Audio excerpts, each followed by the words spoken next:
पूछता है, भगवान दोनों में क्या अंतर है? भगवान बोले, देखो दोनों में एक ही अंतर है। अगर तुम्हें नाचना है तो माया ले जाओ, और अगर मुझे नचाना हो तो भक्ति ले जाओ। क्योंकि जीव जिसके वश में रहे उसका नाम माया, और भगवान जिसके वश में रहे उसका नाम भक्ति।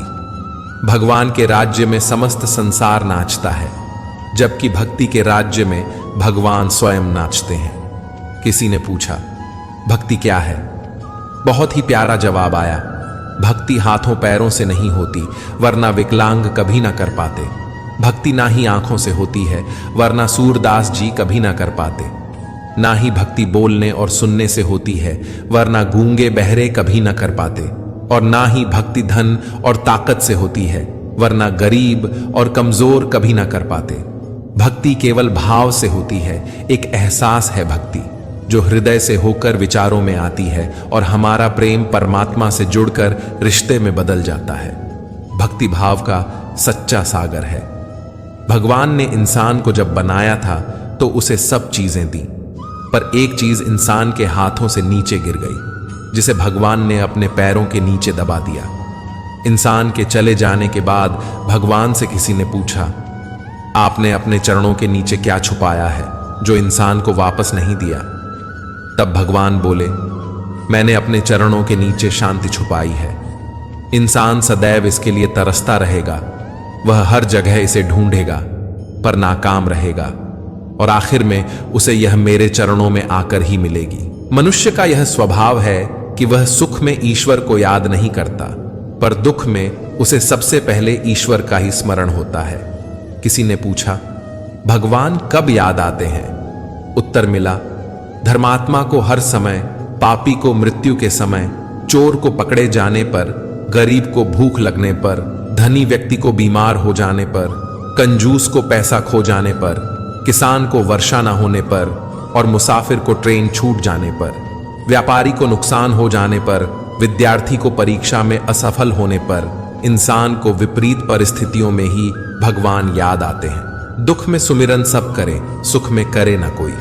जो सुख में सुमिरन करे, दुख काहे को होए। सब दरवाजे बंद हो जाएं, तभी एक दरवाजा कभी बंद नहीं होता, और वह है ईश्वर का दरवाजा। उम्मीद ईश्वर से रखो, दुनिया से नहीं। मैंने कहा, अपराधी हूं मैं। ईश्वर ने कहा, क्षमा कर दूंगा। मैंने कहा, परेशान हूं मैं। ईश्वर ने कहा, संभाल लूंगा।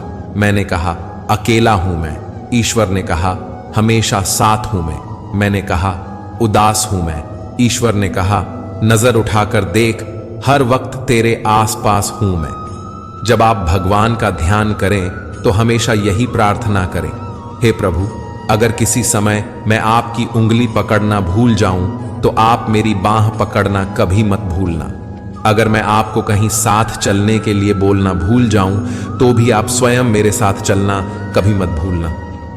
कोई भी कहो, कोई भी बात हो, चिढ़ो मत, गुस्सा मत करो, जोर से मत बोलो, मन शांत रखो, विचार करो और फिर निर्णय लो। आवाज से आवाज नहीं मिटती, चुप्पी से मिटती है। तकलीफ सिर्फ आपको होगी, दुख भी आपको ही होगा। मन शांत रखोगे तो सुख भी आपको ही मिलेगा। जीवन में कई बार हम क्रोध में आकर सीमाएं लांघ जाते हैं, और फिर हमारे हाथ अफसोस के अलावा कुछ नहीं लगता। एक बार एक आदमी अपनी नई कार को बड़े प्यार से पॉलिश करके चमका रहा था। वहीं पास में खड़ी उसकी 4 साल की बच्ची पत्थर के एक टुकड़े से कार पर कुछ लिखने लगी। कार पर खरोच लगती देख पिता को इतना गुस्सा आया कि उसने अपनी बेटी के हाथ को जोर से मरोड़ दिया, इतनी जोर से कि उसकी एक उंगली की हड्डी पर बहुत चोट लगी। अस्पताल में दर्द से कराहती हुई बेटी ने पापा को गले लगाकर पूछा, पापा, मेरी उंगलियां कब तक ठीक हो जाएंगी? शर्मिंदा पिता कोई जवाब न दे पाया। उसे अपने के पर इतना पछतावा हुआ कि वह घर वापस आकर कार पर लात गुस्से बरसाता हुआ अपना गुस्सा निकालने लगा। तभी उसकी नजर उस खरोच पर पड़ी जिसकी वजह से उसकी नन्ही सी बेटी को उंगली पर इतनी चोट लगी थी। जानते हैं पत्थर के टुकड़े से बेटी ने कार पर क्या लिखा था? आई लव यू पापा। जीवन में सीमा हमेशा याद रखिए, चाहे वह गुस्से की हो, चाहे वह प्यार की हो। और यह भी याद रखें कि चीजें इस्तेमाल के लिए होती हैं और लोग प्यार करने के लिए। पर हम उल्टा ही करते हैं।